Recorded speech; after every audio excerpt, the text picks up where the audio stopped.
खाली करना पड़ेगी, क्योंकि यहाँ प्रश्न पूछने वाले आएंगे ना, तो कैमरे में बाधा होती है।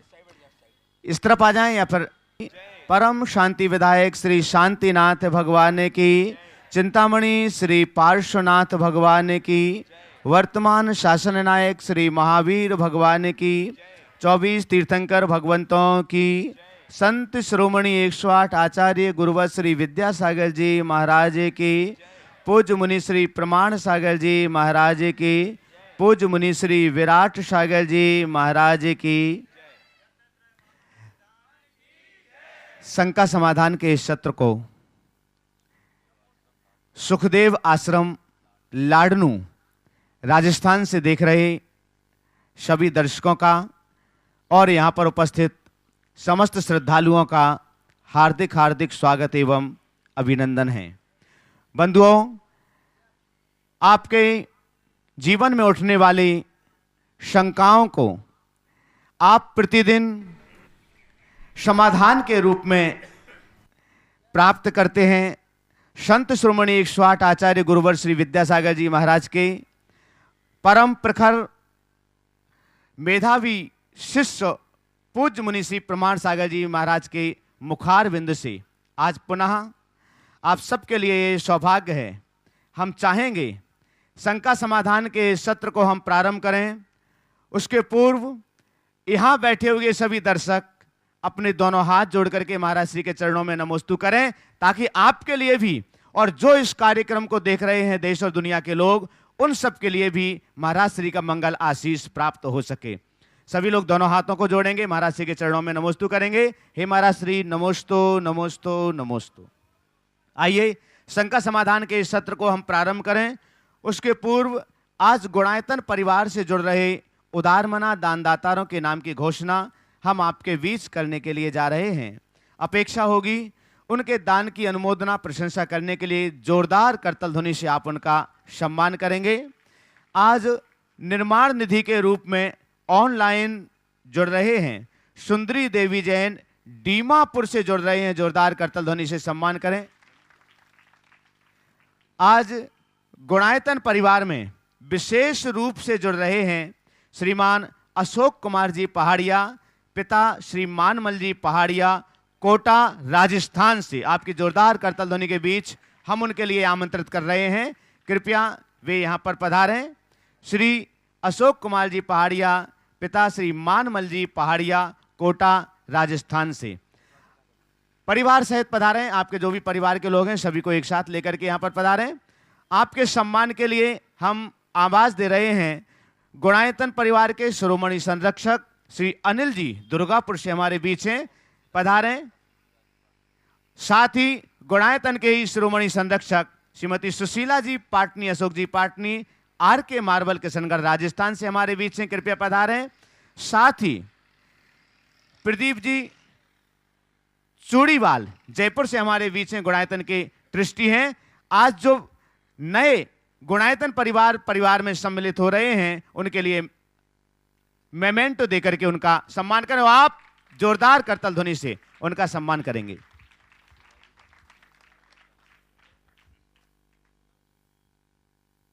साथ ही श्रीमती सुशीला जी पाटनी, उनके सम्मान के लिए हम यहां पर आवाज दे रहे हैं, कृपया एक बार और पधारें। श्रीमती सुशीला जी पाटनी, आज पहला प्रश्न भी आपके लिए ही करना है, इसलिए एक बार पुनः यहां पर पधारें। अभी आप यहां थी नहीं सम्मान के श्रृंखला में, और आपके सम्मान के लिए छगनी देवी जी पधारें।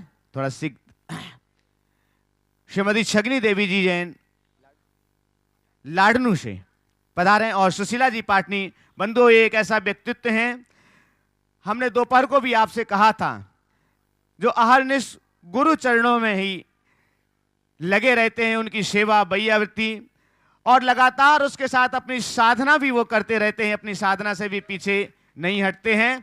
ऐसे श्रावक रत्न के रूप में जो प्रसिद्ध हैं, समाज के गौरव हैं, श्रीमती सुशीला जी पाटनी, अशोक जी पाटनी, आर के मार्बल किशनगढ़ राजस्थान, उनका यहां पर सम्मान किया गया। एक बार पुनः आपकी तालियों की आवाज, क्या बात है। और प्रथम प्रश्न के लिए हम आवाज दे रहे हैं श्रीमती सुशीला जी पाटनी, किशनगढ़।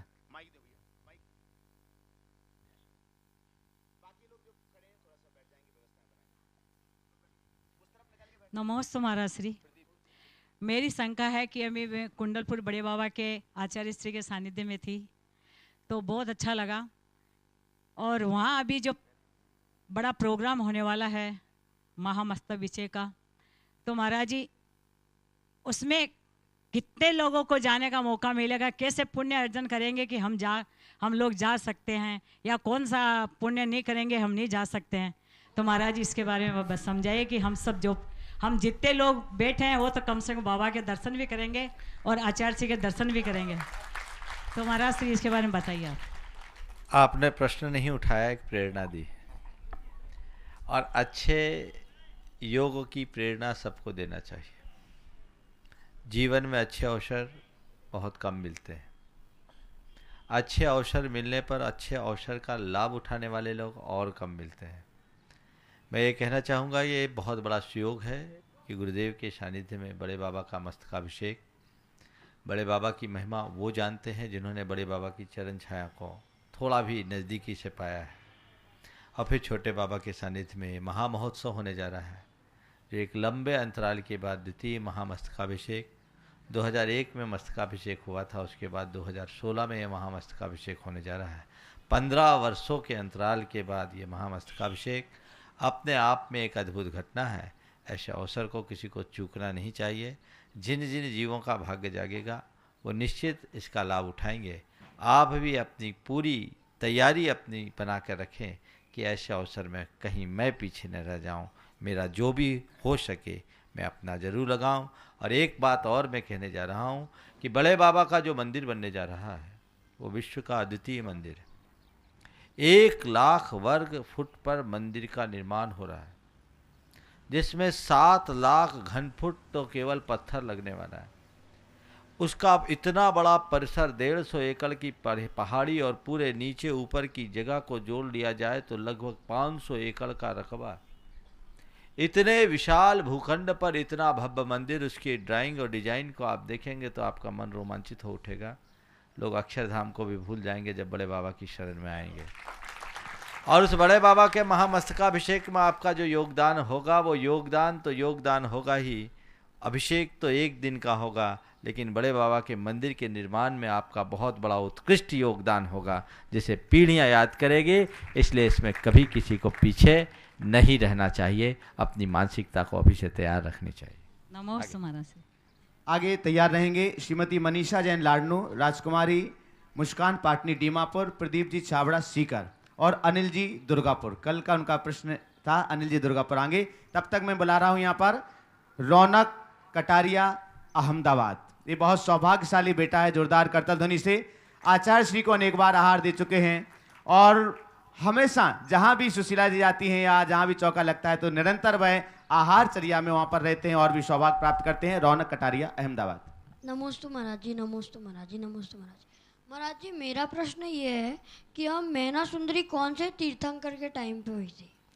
देखिए, इसके प्रश्न का उत्तर दूं उससे पहले तो मैं आप सबको कहना चाहूँगा कि सुशीला जी बहुत अच्छा काम कर रही है। अपनी भावी पीढ़ियों को लाइन पर लगाने का उद्यम कर रही है। समाज के संभ्रांत परिवारों को देखना चाहिए। ये अशोक जी अपने पोते पोतियाँ दोइतों को हमेशा लेकर आते, और इनके संस्कार देखो कि सब काम को छोड़कर छुट्टियां होती है तो घूमने जाने की जगह कहता है हमें महाराज के पास ले चलो। ये एक संस्कार है। आजकल के प्राय संभ्रांत परिवारों के लोग अपने बच्चों को इन कार्यों से विमुख करते हैं, दूर रखते हैं। बाद में कहते हैं काई करा बच्चा सुना को नहीं। आप सुनने लायक उन्हें बनाइए, इन जैसा उत्साह, इन जैसा अनुराग उत्पन्न कीजिए। आप अपनी पीढ़ी को जो संपत्ति सौंपोगे, मैं कहता हूं वो महत्वपूर्ण नहीं है, संस्कृति सौंपो, यही महत्वपूर्ण है। संस्कृति सौंपोगे तो संपत्ति तो वो अपने हुनर से खुद कमा लेंगे। ये सबसे बड़ा निवेश है। इनका जो उत्साह, इनकी जो उमंग, कहीं भी जाना। हम पिछले दिसंबर में 2014 के दिसंबर में सम्मेद शिखर जी में थे, वहाँ कल्पद्रुम समोसरण विधान था। अशोक जी परिवार के साथ थे, इनके सब छोटे छोटे बच्चे थे। ठंड में, दिसंबर की ठंड में, 28 दिसंबर की ठंड में 6 बजे सुबह से ये बच्चे धोती दुपट्टा पहन करके आ जाते थे पूजा में। ये संस्कार है। तुम लोग क्या करते हो? जीवन इसी से संभलेगा, जीवन इसी से बढ़ेगा। इसलिए पूरे देश भर के लोगों से मैं कहना चाहता हूं, अपनी भावी पीढ़ी को अच्छा संस्कार दो, और जैसे खुद गुरुओं के पास आते हो, समय समय पर गुरुओं को के पास अपने बच्चों को भी लेकर आओ, ताकि उनका वैयक्तिक जुड़ाव इस कदर का हो जाए कि उनके मन में खुद बेचैनी होने लगे, महाराज के पास हमको जाना है, हमको जाना है, हमको जाना है। आपने पूछा है मैना सुंदरी और श्रीपाल किस तीर्थंकर के तीर्थ में हुए थे? मेरे ख्याल से मुनि सुब्रतनाथ भगवान के तीर्थ में, मुनि सुब्रतनाथ। नमोस्तु महाराज। गुणायतन के शिरोमणि संरक्षक श्री अनिल जी दुर्गापुर। महाराज श्री नमोस्तु। महाराज जी, मेरी जिज्ञासा ये है कि हम गृहस्थ जीवन में रहते हुए अपनी आमदनी में से कितना % दान करना चाहिए? बहुत अच्छा प्रश्न पूछा है। देखिए, सबसे पहले तो आपके उत्तर देने से पूर्व मैं ये बताऊं कि दान क्यों करना चाहिए। दान देने की प्रेरणा हमारे यहाँ दी जाती है। दान क्यों देते हैं? दान देने के पीछे केवल एक ही भावना है कि आप जो धन उपार्जित करते हैं वो पाप से करते हैं। सटकाए जीव की विराधना किए बिना धनोपार्जन नहीं होता। गृहस्थ हो, जीवन के निर्वाह के लिए धन का उपार्जन आवश्यक है, उपार्जित करो। लेकिन इस बात को कभी भूलो मत कि मेरे द्वारा उपार्जित धन को मैं भोगूंगा और उसके बाद जो बचेगा सब यहीं छूट जाएगा। लेकिन उसके साथ उपार्जित पाप को भी मुझे भोगना पड़ेगा। तो धन के उपार्जन में अर्जित पाप के प्रक्षालन का साधन है दान। इसलिए प्रत्येक गृहस्थ को अपनी आय के अनुपात से दान करना चाहिए। आय के अनुपात से दान करें तो कितना दान करें? तो हमारे यहाँ 3 प्रकार के दाता बताए और धन के विनियोजन की विधि बताई। उत्तम दाता वह है जो अपनी आमदनी के 50% से अपने और अपने परिवार का भरण पोषण करता है, 25% आपत्ति विपत्ति के लिए सुरक्षित रख लेता है और 25% का दान करता है। वह उत्तम दाता की श्रेणी में आता है। मध्यम दाता वो होता है जो अपनी आमदनी के कुल 6 भाग करता है, मतलब लगभग 16.25%। उनमें से वह 3 भाग से यानी लगभग 49% से अपना और अपने परिवार का भरण पोषण करता है।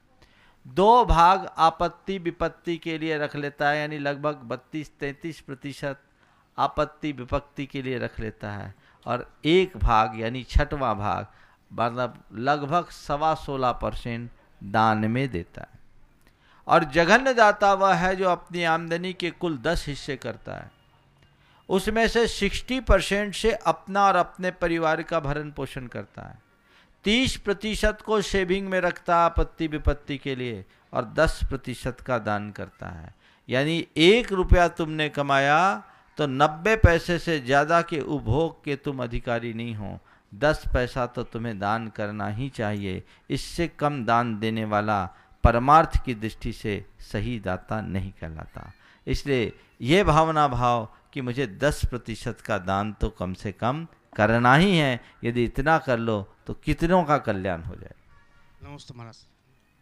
श्री कमलेश जी फरीदाबाद तैयार रहेंगे। श्री शैलेंद्र जैन जयपुर, श्रीमती रेणु जैन जयपुर, श्री फतेह चंद जी जैन जयपुर, श्री इंद्र कुमार जी जयपुर और श्रीमती डॉक्टर बिमला जी पाटनी दिल्ली तैयार रहेंगे। श्रीमती मनीषा जैन लाडनू, श्रीमती राजकुमारी आज थोड़ी निकलने के लिए जगह बनाए वहाँ पर, श्रीमती राजकुमारी मुस्कान पाटनी दीमापुर, जिनके भी नाम ले रहे हैं थोड़ा सा आगे पधारें।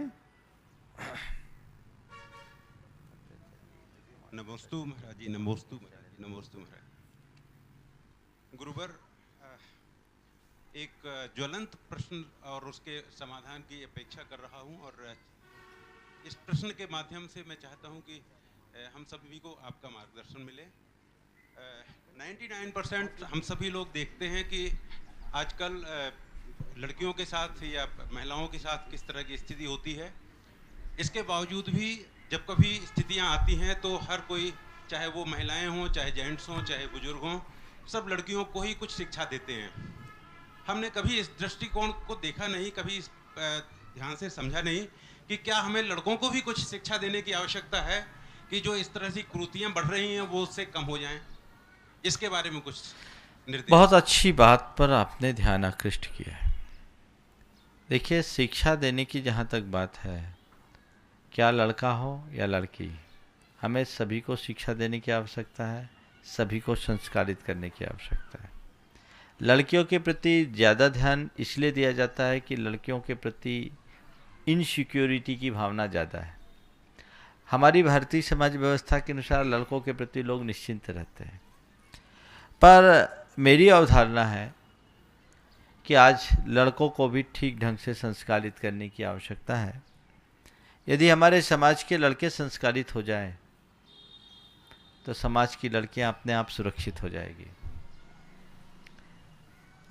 अगर हर लड़के के मन में हम प्रारंभ से ऐसे संस्कार भर दे कि वो अपने संपर्क में आने वाली हर युवती के प्रति एक बहन की दृष्टि से देखना शुरू कर दे, तो हमारी समाज की कोई लड़की कहीं भी असुरक्षित नहीं होगी। लेकिन ये सब होगा तब जब हम लोगों के भीतर एक आध्यात्मिक चेतना का विकास करें, आध्यात्मिक जागरण हो, जो आज के समय में बहुत कठिन है। धार्मिकता की बात तो हम फिर भी कर लेते हैं, लेकिन आध्यात्मिकता की बात बहुत कम होती है, न के बराबर। और ये मनुष्य अपने मनोविकारों पर तब तक विजय नहीं पा सकता जब तक उसकी आध्यात्मिक चेतना जागृत ना हो।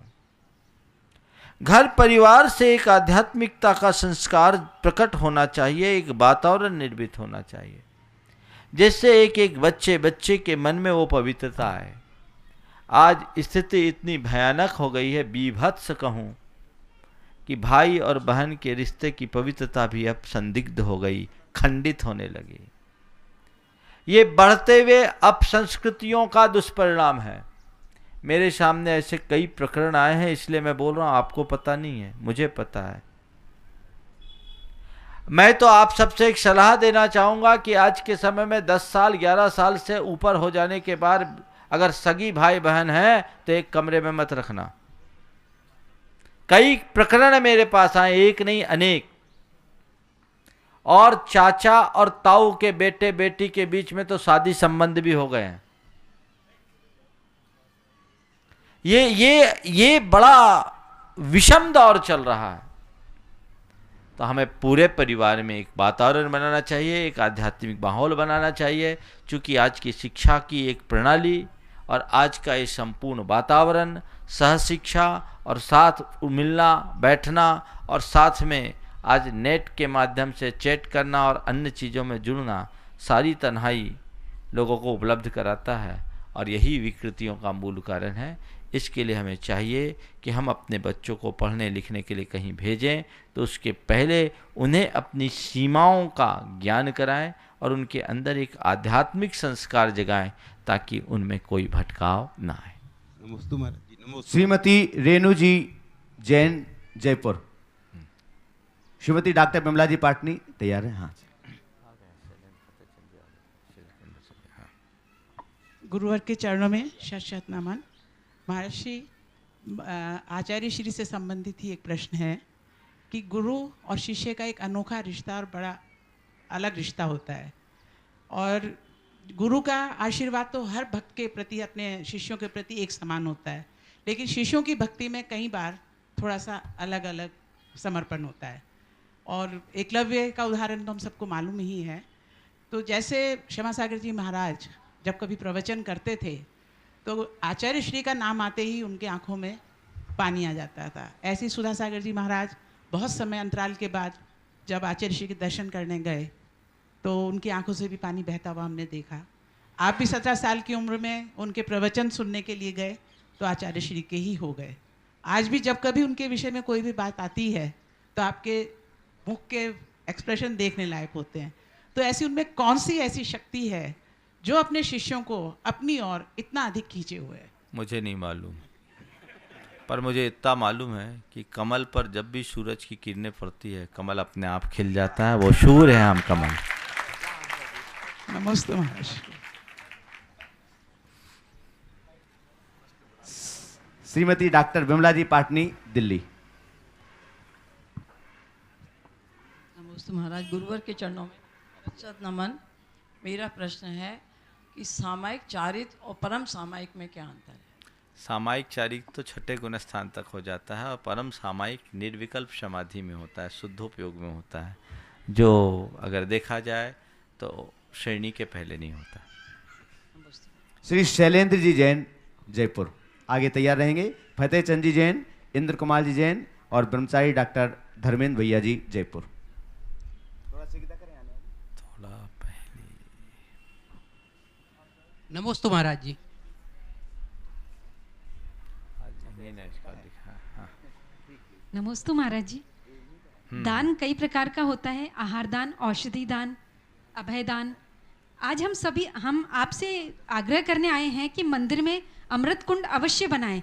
तो अमृत कुंड के लिए जो दान किया जाएगा वो किस श्रेणी में आएगा और इसके महत्व पर प्रकाश डालें। देखिए, आज जिसकी चर्चा हुई, इस कार्यक्रम के प्रारंभ में किस तरीके से अमृत कुंड बनाना चाहिए, इन्होंने बहुत अच्छे तरीके से उसका एक डेमोन्स्ट्रेशन आप सबको दिया। कल भी आप सबको बताया जाएगा, लाडनू में बहुत सारे इस तरह के अमृत कुंड बने हुए हैं।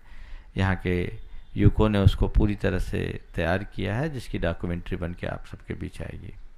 सबसे पहले तो मैं आप सबसे कहना चाहता हूँ कि आप अपनी पीढ़ियों के स्वास्थ्य की रक्षा करना चाहते हैं तो अपने घर में इस अमृत कुंड का निर्माण जरूर करें। पहले मैं घर की बात कर रहा हूँ, मंदिर की बात नहीं, क्योंकि इससे स्वास्थ्यप्रद पानी और कोई दूसरा नहीं है। इस पर काफ़ी रिसर्च हो गए, इसके TDS को नापा गया है। इसका TDS 100-160 से ज़्यादा नहीं होता है, ठीक ढंग से प्रोसेस बने तो। वाटर लेते हैं वो 500 से ऊपर होता है। अब आप मत बोलो, मुझे बोलने दो। इसका बायोलॉजिकल पूरा का पूरा चेकअप किया गया है। ये बहुत अच्छा है, लाडनू वाले से कहने की ज़रूरत नहीं, ये तो पीढ़ियों से इस बात को जान रहे हैं और आपने तो बनाया नहीं, आपके दादा परदादा ने बनाया। जब घर बनाया, हवेली बनाई होगी, तब कुंड बनाया होगा, पानी आप पी रहे हैं। मैं देश भर के लोगों से यही कहना चाहूँगा, आज की इस परिस्थितियों को देखते हुए जब पानी का एक एक बूंद बहुत दुर्लभ होता जा रहा है, आज से ये प्रावधान करो तो आने वाले शताब्दियों में तुम्हारे नाती पोते और परपोते ये कहेंगे कि हमारे दादाजी ने कुंड बनाया था, परदादा जी ने कुंड बनाया था, जिसका हम पान कर रहे हैं और स्वास्थ्य लाभ ले रहे हैं। ये स्वास्थ्य के लिए बहुत अनुकूल है। मेरा ध्यान इस ओर तब गया जब मेरे पास एक औरंगाबाद से सज्जन आए, श्रीकांत शाह। उन्होंने बताया कि महाराज जी, नियम सागर जी महाराज का चातुर्मास एलोरा में हो रहा है, उनको पेट संबंधी कई तरह की बीमारियां रहती थी, बहुत परेशान रहते थे। उन्होंने कहा, महाराज जी हमने एक नया प्रयोग किया और एलोरा में हमने बरसात का पानी इकट्ठा करके पानी पिलाना शुरू किया। 1 महीने में उनकी बीमारी ठीक हो गई, एकदम तबीयत ठीक हो गई। ये एक उदाहरण। और तब फिर जब इसकी जानकारी आई, गुरुदेव के पास भी आई और मेरे सामने उनने इलेक्ट्रोलाइजर लगा करके एक बोरिंग का पानी और बारिश के पानी को दोनों को दिखाया। मैं जब जयपुर में मानसरोवर में था तब मेरा चित्त मुड़ा कि नहीं, इस पर तो ध्यान जाना ही चाहिए। और उसके बाद त्रिवेणी नगर में जाकर, जैसे शैलेंद्र जी ने बनाया और डॉक्टर धर्मेंद्र जी के घर में जो पिछले 2 साल से उनने कुंड बना रखा है, उसका पानी पिया तो मुझे लगा इससे अच्छा तो पानी कोई है ही नहीं। पहले तो मैं सुन रखा था पर धारणा थोड़ी ख़राब थी कि शायद सड़ा पानी होता होगा, लेकिन ये अमृत है। और उसके बाद जब कल्याणकारक जैसे ग्रंथ को देखा, जो उग्रदित्ताचार्य नामक जैनाचार्य की कृति है, उसमें उन्होंने कहा कि वर्षा का जल यदि मिट्टी से अस्पृष्ट रहता है तो अमृत के समान होता है। अमृत शब्द का प्रयोग किया है, तो ये बहुत अच्छी चीज़ है। इसके प्रति समाज में जागरूकता होनी चाहिए। आज आपको विधिपूर्वक इन्होंने किस तरीके से आज नया मकान जो प्राय RCC का बनता है, उसमें आप किस तरह से अपने टैंक को बना सकते हैं, कार्यक्रम की शुरुआत में आप सब लोगों ने देखा। बहुत सुंदर इन्होंने प्रस्तुति दी और ये अपनी तरफ से भाव भी व्यक्त किया कि कहीं किसी को कंसल्टेंसी की ज़रूरत है तो हम उपस्थित हैं, आप लोग इसे बढ़ावा दीजिए। और जहाँ तक मंदिर की बात है, वे लोग बड़े भाग्यशाली होंगे जो मंदिर में इस कुंड का निर्माण अपने द्रव्य से कराएंगे। उस मंदिर में भगवान का अभिषेक होगा, उस जल से साधुओं को आहार होगा और उसमें निमित्त बनोगे तुम। इसलिए मैं कहता हूँ हर कोई अपनी तरफ से आगे आए और समाज के लोगों से कहे भैया अपने मंदिर में कुंड बनाओ और इसकी जो राशि लगेगी मुझसे लो, लेकिन ये काम करो ताकि हमारे भगवान का अभिषेक भी शुद्ध जल से होता रहे और त्यागी वृत्तियों के लिए भी शुद्ध जल मिलता रहे। मुझे एक चीज़ बड़ा आश्चर्य लगा देखकर, जब मैंने लाडनू के श्री जी का रूप देखा और इतनी चमक, पाषाण में हजारों साल प्राचीन प्रतिमा, लेकिन शांतिनाथ और अजितनाथ भगवान को देखकर लगता है कि अभी 10-20 वर्ष पुरानी प्रतिष्ठा है। इसका रहस्य जानते हैं? इसका रहस्य केवल एक है कि कुंड के जल से अभिषेक होता है। इसमें कुछ विकृत तत्व है ही नहीं तो जमेगा क्या। और कुएं के जल से लगातार अभिषेक आप किसी प्रतिमा में करें तो आप देखेंगे पानी में रहने वाले जो मल है उसकी परत जमती जाती है। इसलिए इसे बढ़ावा देना चाहिए और सारे लोगों को एक अभियान छेड़ना चाहिए, न केवल जैन अपितु जन जन को इसको आगे बढ़ाना चाहिए, ताकि हमारे देश में आज इन दिनों अभी गर्मी पड़नी शुरू नहीं हुई और देश के कुछ भूभागों में जिसे क्या कहते हैं एकदम ब्लैक जोन घोषित कर दिया गया है, वहाँ ट्रेन से पानी पहुँचाना पड़ रहा है। हम थोड़ा सा अपने दिमाग का सही उपयोग करें तो हमें कहीं पानी के लिए तरसना नहीं पड़ेगा, मोहताज नहीं होना पड़ेगा। इसके लिए आप सबको आगे बढ़ना, और आपने ये जो प्रयास किया बहुत अच्छा कर किया है, अनुकरणीय है, महान पुण्य का लाभ इससे जरूर मिलेगा। नमस्ते महाराज। श्री फतेह चंद जी जैन जयपुर। इंद्र सिंह जी। श्री इंद्र कुमार जी जैन हाँ, जयपुर। यहाँ तो लाडनू तो पूरा कहने की जरूरत नहीं, बोल तो रहा हूँ। तो यहाँ तो पाषाण की प्रतिमा नहीं है ने, इसलिए उदाहरण नहीं दिया। ऐसे चमक रही है और यहाँ के भी सब चमक रही है बिल्कुल, और यहाँ का भी कुंड है, यहाँ का क्या है, ये तो सब कुछ चमक रहा है, अपने आप चमक रहा है। अब चलिए लाडनू की बात कही दी तो मैं जो सोच रहा था आखिरी में बोलूँ सो पहले बोल दूँ, पता नहीं बाद में ध्यान आए कि नहीं आए। वाकई में लाडनू आया, 2 दिन हो गए लाडनू आए, लेकिन लाडनू में जो मैंने छटा देखी वो अद्भुत छटा है। लाडनू वालों मैं आप लोगों से कहना चाहता हूँ, इतनी बड़ी धरोहर को छिपा के क्यों रखे हो। लाडनू के जो भगवान मंदिर है और उनका दिव्य दरबार है, वहाँ की जो ऊर्जा है अपनी ओर आकर्षित करती है। मैं कहता हूँ ये एक बहुत बड़े अतिशय क्षेत्र से कम नहीं है, उसका असर होता है। पर तुम लाडनू वालों ने अपनी बात को छिपा के रख रखा है। महावीर जी में एक भगवान निकले, इतना बड़ा तीर्थ बन गया। पदमपुरा में एक भगवान निकले, इतना बड़ा तीर्थ बन गया। जहाजपुर में एक प्रतिमा निकली, उसे तीर्थ के रूप में लोगों ने विकसित कर दिया, और तुम्हारे यहाँ इतना बड़ा मंदिर निकला और तुम चुप बैठे हो। इसे प्रचारित करो, इसे विकसित करो, इसके लिए योजना बनाओ। ये अतिशय क्षेत्र से कम नहीं है। आप इसे विकसित करने की योजना बनाइए ताकि जन जन का आकर्षण हो। और मैं लोगों से कहता हूं कभी भी राजस्थान आओ तो लाडनू के दर्शन का कार्यक्रम जरूर बनाओ। यहां आके देखो कितना आनंद आता है, कितनी बड़ी धरोहर है। तो आपको चाहिए कि इस क्षेत्र के बारे में लोगों की जानकारी अधिक से अधिक हो। लाडनू वाले प्रायः मार्केटिंग के धंधे से जुड़े हैं, पर लाडनू की मार्केटिंग 0 है। क्या कर रहे हो? लाडनू वाले अगर लगन से लग जाए तो काया पलट हो सकती है। अच्छी योजना बनाइए, ठोस योजना बनाइए, क्रियान्वित कीजिए और ऐसा कीजिए कि लाडनू देश के मानचित्र पर एक सुरम्य तीर्थ के रूप में स्थापित हो और लोग यहाँ आकर अपने आप को गौरवान्वित महसूस करें। 1000 साल पुराना वो मंदिर, और ये मंदिर आकर के देखते हैं जो ये सुखदेव आश्रम जहाँ हम विराजमान है, यहाँ देख करके भी लगता है ये पूरा का पूरा परिसर आगे से पीछे तक आज तो कोई इसके बारे में सोच भी नहीं सकता। लेकिन एक कितना सुंदर, शांत और तीर्थ जैसा स्थल है। हमें इन्हें विकसित करना चाहिए और इसका ठीक ढंग से प्रचार प्रसार करके ऐसा वातावरण बनाना चाहिए कि हर व्यक्ति के मन में ये बात बैठे, मुझे एक बार लाडनू आना है, लाडनू आना है। और इसके साथ पहले लाडनू वालों से कहता हूँ, लाडनू वाले कम से कम अपने बच्चों की लगन लगा लो आने वाली पीढ़ियों के लिए। तुम लोग तो आ जाते हो, जितने आए प्रायः सिंगल आए, इंद्रानियाँ कोई की नहीं आए। आगे की पीढ़ी क्या होगी? सबको लेके आते विधान था, महाराज आए हैं, तब तो आने वाले समय में सब कुछ होगा। अपने बच्चों को जोड़ो, क्योंकि तुम यहां पढ़े बढ़े हो, खेले हो, इसलिए तुम्हारा जुड़ाव है। तुम्हारे बच्चों का जुड़ाव खत्म हो जाएगा तो फिर लाडनू से उनको कोई लेना ही देना नहीं होगा। उन्हें बताओ कि हमारी मूल भूमि है, हमारी मातृभूमि है, यहाँ के मिट्टी में हम पले बढ़े हैं, इसका हम पर ऋण है और इस ऋण को हमारे सारी जिंदगी हमें चुकाते रहना है और इस धरती के लिए जो उत्कृष्ट हो सो करना है। ये भावना सबको रखनी चाहिए।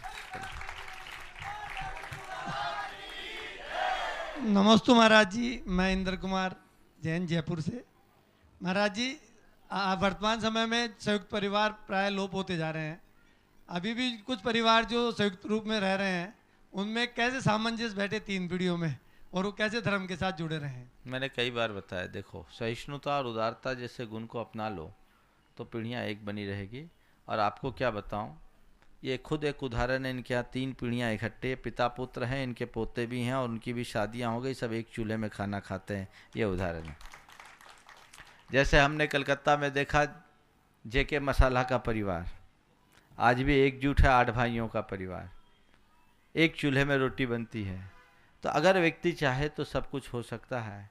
हमारे अंदर वैसी विशाल दृष्टि होनी चाहिए और एक दूसरे के प्रति सद्भाव होना चाहिए। आज भी हो सकता है और उसका मजा कुछ और। नमस्ते महाराज।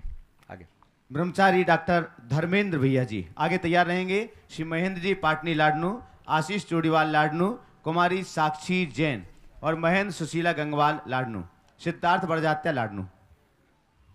नमस्ते महाराज श्री, मेरी जिज्ञासा है, आलोचना, प्रतिक्रमण और प्रत्याख्यान, इन तीनों का जैन दर्शन के अनुसार विधान पाक्षिक, नैक्षिक, नैष्टिक और साधक तीनों श्रावकों के लिए या मुनि के लिए है? कृपया समाधान करें। ये मुख्य रूप से आलोचना, प्रतिक्रमण और प्रत्याख्यान मुनि के लिए।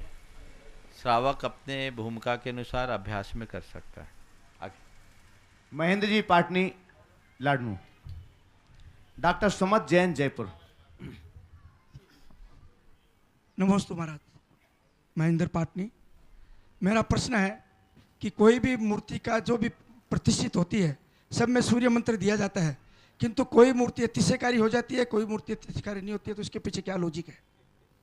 देखिए, मूर्ति में तो मेरी दृष्टि से समान अतिशय होता है। ये अतिशय मूर्ति का नहीं, भक्तों का है। जिनसे ज़्यादा भक्त जुड़ जाएं और ज़्यादा भक्ति जुड़ जाए उसका अतिशय ज़्यादा, और जिनसे भक्त कम जुड़े, भक्ति कम जुड़े, उसका अतिशय कम। ये देखने में आता है। फिर भी आप ये कह सकते हो महाराज किसी से भक्त ज़्यादा जुड़ जाते हैं, किसी से कम क्यों? इसके पीछे कई कारण हो सकते हैं। एक कारण तो ये है कि प्रतिष्ठा विधि में जितनी विशुद्धि होती है प्रतिमा में उतना अधिक प्रताप बढ़ता है। कई बार प्रतिष्ठा विधि में लोग शिथिलताएं ले आते हैं तो प्रतिमा का प्रभाव कम हो जाता है। हमें उत्तम विधि से प्रतिष्ठा करनी चाहिए। मंदिर के निर्माण में व्यक्ति जितनी पवित्रता और समर्पण का भाव रखता है, मंदिर में उतना प्रभाव बढ़ता है। मंदिर में वास्तु का जितना अधिक ध्यान दिया जाए, मंदिर की रिद्धि सिद्धि भी उतनी प्रभावित होती है। तो ये सब अनेक कारण हैं।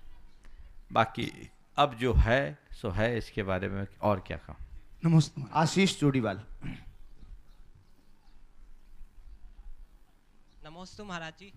महाराज जी, मेरा प्रश्न है कि आपने प्रवचन में कहा कि बच्चों को शिक्षा के साथ धार्मिक संस्कार भी दिए जाने चाहिए।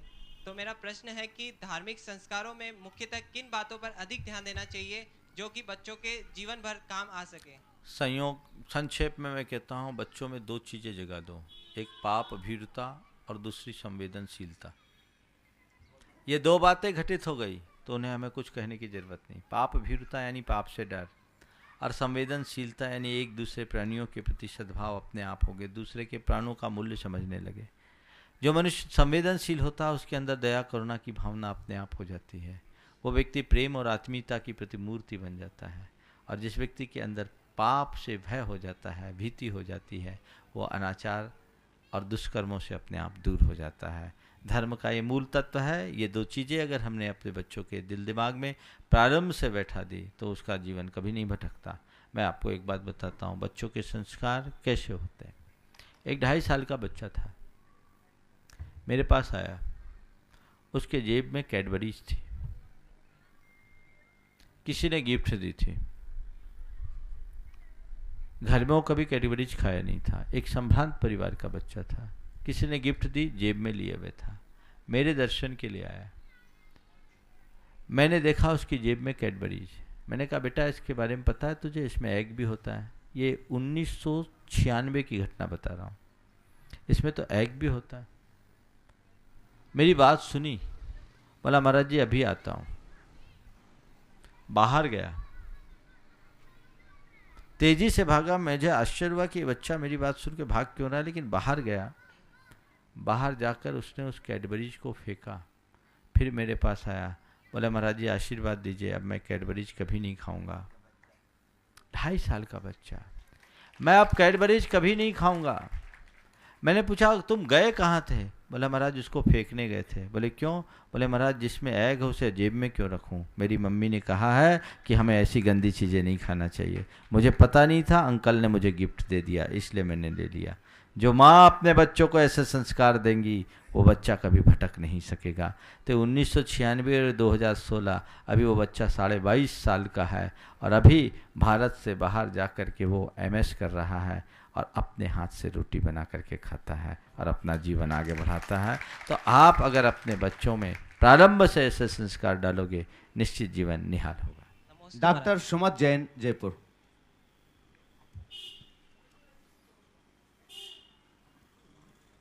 मुनिश्री के चरणों में सादर नमोस्तु। मेरा प्रश्न ये है महाराज जी कि मैं देखता हूँ कि जब पुण्य के कार्य हम करते हैं तो हमारे साथ अच्छा अच्छा घटित होता है। अब जैसे कोई हम पूजा करते हैं, विधान करते हैं, तो हमारे साथ ऐसी अच्छी अच्छी सूचनाएं आती हैं जिनके माध्यम से हम ऐसा सोचते हैं कि हमने ऐसा पूजा पाठ विधान किया जिसके कारण हमारा अच्छा हुआ। तो मेरा पूछना ये है, और फिर भी हमारे पाप का उदय ऐसा आता है कि हम दीनता रूप परिणाम करने लगते हैं।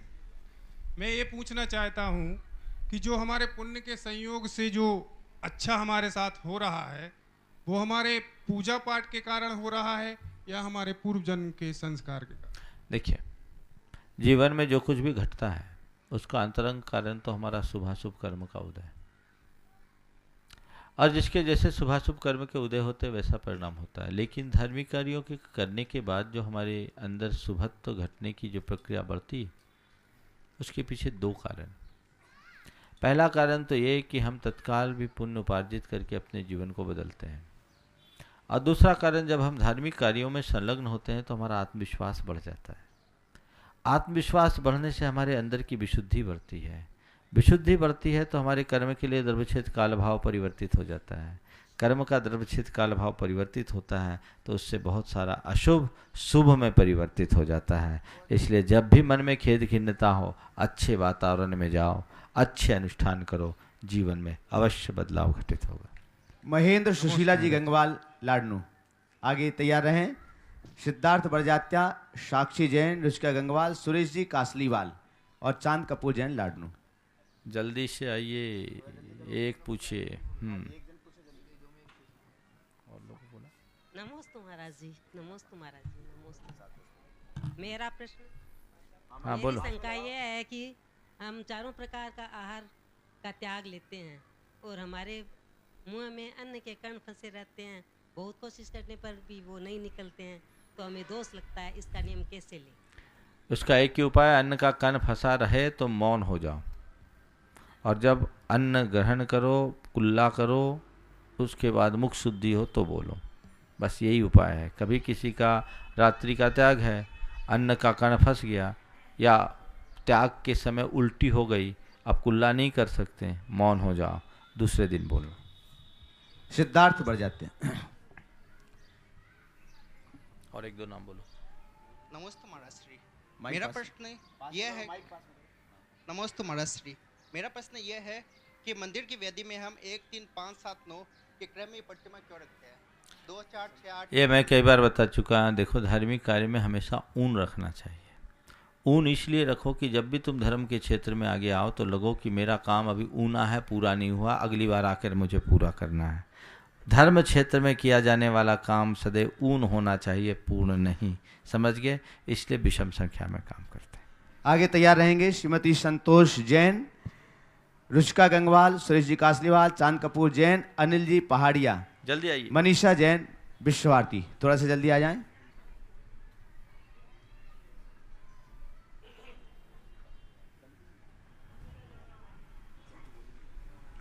नमोस्तु महाराज श्री। महाराज श्री, पिछले जन्म के कर्मों का फल इस जन्म में कब तक भोगना पड़ता है और इसका प्रायश्चित क्या है? जब तक उनकी सत्ता खत्म नहीं होती तब तक भोगना पड़ता है। और इसका प्रायश्चित? कुछ लोग अपने पिछले जन्म को एक जन्म में भोग लेते हैं और कई बार ऐसा होता है कि कई जन्मों में भोगना पड़ता है। अब इनको काटने का उपाय एक ही है कि हम जितना बन सके धर्म का आचरण करें, त्याग तपस्या करें और अपने जीवन में अपनी भूमिका के अनुरूप जितना बन सके साधना करें। हाँ। अनिल पहाड़िया लाडू से। मैं जैन हूँ। जैन धर्म को महान बताया गया है। जैनों के अलावा विश्व में अन्य समुदाय के लोग भी अपने धर्म को महान मान रहे हैं। लोग भी अपने धर्म, जब भी उनकी चर्चा अहिंसात्मक नहीं दिखाई देती है, तो मैं जानना चाहता हूँ कि स्वर्ग की प्राप्ति तो जैनों को ही होती है या अजैनों को भी होती है? देखिए, जहाँ तक सवाल है महान मानने का, तो महान अपने आप को महान मानने का हक सबको है, पर कोई किसी को महान माने उससे कुछ नहीं होता। महानता हमारी मान्यता पर निर्भर नहीं करती, हमारे जीवन पर पड़ती है। समझ गए? जैन धर्म को हम इसलिए महान नहीं करते कि हम जैन हैं। हम जैन धर्म को इसलिए अच्छा मानते हैं कि जैन धर्म एक ऐसा धर्म है जो प्राणी मात्र के कल्याण की बात करता है, जो सबके हित की बात करता है, जो हर आत्मा में परमात्मा की बात करता है। ये जैन धर्म की अपनी विशेषता है जो अन्यों में नहीं है। अन्य सब सीमित है और ये असीम है। आपने पूछा है कि अन्य लोग भी स्वर्ग जाते हैं, यानी कि जैनी ही केवल स्वर्ग जाते हैं। मैं कहूँगा कि जितने जैनी हैं, जो शुद्ध जैनी हैं, वो पक्के तौर पर स्वर्ग ही जाएंगे। बाकी तो मरने के बाद तो हम सबके नाम आगे स्वर्गीय लगाते ही हैं। हम क्या बोलें? प्रदीप जी चूड़ीवाल, जयपुर। साक्षी जैन।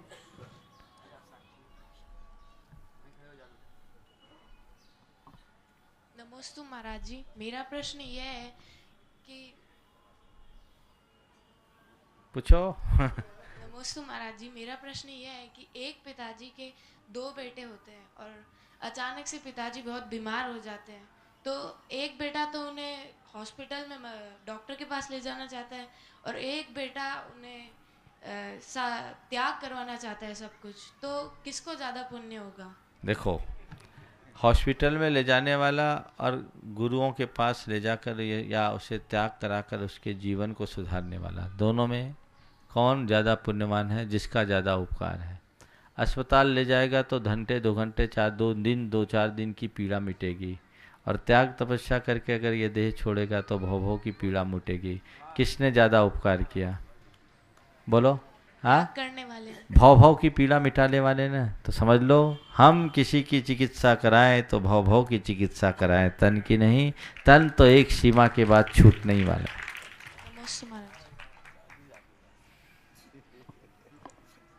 नमोस्तु महाराज जी, मेरा एक प्रश्न यह है कि संयुक्त परिवार में 60 वर्ष के बाद किस तरीके से रहना चाहिए? 60 हो गया कि अभी बाकी है? हो गया। हो गया। इसलिए पूछ रहा हूँ। 60 वर्ष की अवस्था पूर्ण होने के बाद ये रिटायरमेंट की लाइफ हो गई। अब अपने आप को धीरे धीरे रिटायर करने की कोशिश करनी चाहिए। अपने आप को एक मार्गदर्शक की भूमिका में बिठाओ, मार्ग निर्णायक मत बनो। व्यापार व्यवसाय में भाइयों और बच्चों के लिए जिम्मेदारियां बढ़ाओ। खरीदी से लेकर के अन्य चीज़ों में उनका इन्वॉल्वमेंट बढ़े। रिश्तेदारियों में भी जहाँ ज़रूरी है वहाँ खुद जाओ, बाकी औरों के लिए जाने दो। ये सोचो कि अभी तक मैंने जो जीवन जिया वो औरों के लिए जिया, अब जो जीऊँगा वो अपने लिए जीऊँगा। जितना ज़रूरी है उतनी ही सांसारिक भागीदारी रखो, बाकी अपने चित्त में पारमार्थिक मोड़ लाओ। हम देवशास्त्र गुरु की सेवा करते हुए संयम साधना पूर्वक जीवन जिएं, जिससे अपने जीवन को आगे बढ़ाया जा सके। हम अवश्य कोशिश करें कि मेरी एनर्जी कम से कम खपे, अपने आप को बचा के रखें। देखो, एक बहुत गंभीर बात कहता हूँ, थोड़ा समय लगेगा, नंबर आपका बहुत लेट आया है, बोलते बोलते पूरा हो जाएगा। लेकिन इतना ही कहना चाहता हूँ कि 60 के बाद वानप्रस्थी होने की कोशिश करना चाहिए। रिटायरमेंट की लाइफ आ गई है, लोग टायर्ड हो जाते हैं पर रिटायर्ड नहीं होते। ये युग की विडंबना है, अपने आप को मोड़ने की कोशिश करें। बोलो सूचनाएं। आगे तैयार रहेंगे मनीषा जैन विश्व भारती, निष्ठा जैन विश्व भारती। हम आप सबके लिए बतला दें, इस सदी का सबसे बड़ा कार्यक्रम कुंडलपुर के बड़े बाबा का द्वितीय महामस्तकाभिषेक 4 जून से 9 जून तक संपन्न होने के लिए जा रहा है। आप सभी लोग भी उसमें अपनी सहभागिता दे सकते हैं, पुण्यार्जन कर सकते हैं। हीरक कलश, रत्न कलश, अमृत कलश, स्वर्ण कलश, दिव्य कलश और रजत कलशों के माध्यम से इस युग का सबसे बड़ा महामस्तकाभिषेक का आयोजन आचार्य भगवान गुरुवर श्री विद्यासागर जी महाराज जी के चरण सानिध्य में संपन्न होने जा रहा है। उसमें आप अवश्य अपनी सहभागिता प्रदान करें। नमस्तु गुरुवर, गुरुवर के चरणों में सत सत वंदन। मैं चांद कपूर जैन लाडनू से। महाराज जी, मेरा प्रश्न यह है कि मानस स्तंभ का क्या अर्थ है, मानस स्तंभ क्यों बनाए जाते हैं, और मानस स्तंभ में चंदाप्रभु भगवान की ही मूर्तियां क्यों विराजमान की जाती है, और मानस स्तंभ इतने ऊंचे बनाने के बाद में उनके, मैंने देखा जैसे सुखदेव हो गई बात, आपकी बात पूरी हो गई। पूरा समय प्रश्न में ही चला जाएगा। देखिए, मानस स्तंभ मान को स्तंभित करने का प्रतीक है, मुख्य रूप से समोसलन में होता है। मंदिरों के साथ मानस स्तंभ को बनाने की कोई विधि और प्रक्रिया हमें किसी शास्त्र में देखने को नहीं मिली। कुछ अकृत्रिम जिनालयों में भी मानस स्तंभों की चर्चा आती है, लेकिन मानस स्तंभों का कोई स्पष्ट उल्लेख हमें किसी भी मंदिर शास्त्र में या शास्त्र में देखने को नहीं मिला। इसकी प्रक्रिया बड़ी प्राचीन है। आज हजार हजार साल के मानस स्तंभ देखने को मिलते हैं। वर्तमान में ऊंचे ऊंचे मानस स्तंभ बनाए जाते हैं। देवगढ़ जैसे स्थानों में आप जाएंगे तो 10 फीट 8 फीट के भी स्तंभ है, अनेक अनेक रूपों में स्तंभ है। हालांकि वास्तु के हिसाब से देखते हैं तो ये एक स्तंभ वेद भी माना जाता है। इसको एक निश्चित दूरी पर बनाना चाहिए। तो अभी भी चूँकि कोई शास्त्रीय आधार तो मिलता नहीं, मैंने कई बार इसके बारे में कहा है, अभी मेरे पास कोई स्कॉलर नहीं आया। 3 बातों पर बहुत गंभीर समीक्षा होनी चाहिए, एक तथ्यात्मक अध्ययन होना चाहिए। वो ये है कि मानस स्तंभों के निर्माण का क्या असर पड़ता है, उसका मंदिर से कितनी दूरी होनी चाहिए, कित पर बनने चाहिए, एक अनुभवपूर्ण निष्कर्ष होना चाहिए, क्योंकि इसमें शास्त्र बहुत स्पष्ट नहीं है। दूसरा, खुले बितान में भगवान की प्रतिमा, खासकर बाहुबली भगवान की प्रतिमा को रखने का क्या प्रभाव, और कई जगह एकदम ओपन में भगवान को विराजमान कर रखें अन्य तीर्थंकरों का, इसका क्या प्रभाव है। इसका एक तथ्यपूर्ण अध्ययन समाज को करना चाहिए, और कोई भी स्कॉलर है यदि इस अध्ययन को करना चाहे तो करना चाहिए, उसे एकदम समाज को प्रोत्साहित करना चाहिए, और ये लाभकारी होगा। समय सबका हो गया, इसलिए शंका समाधान के सत्र को यहीं पर विराम दे रहा हूँ। बोलिए परम पूज्य आचार्य गुरुवर श्री विद्यासागर जी महाराज की जय। कल शनिवार है। हाँ जी, कल शनिवार है। कल बच्चे, केवल बच्चे, बड़े बिल्कुल नहीं आएंगे। हाँ, अतिथि भी देखे जाएंगे। अतिथि गौण, पहले बच्चे, ठीक है।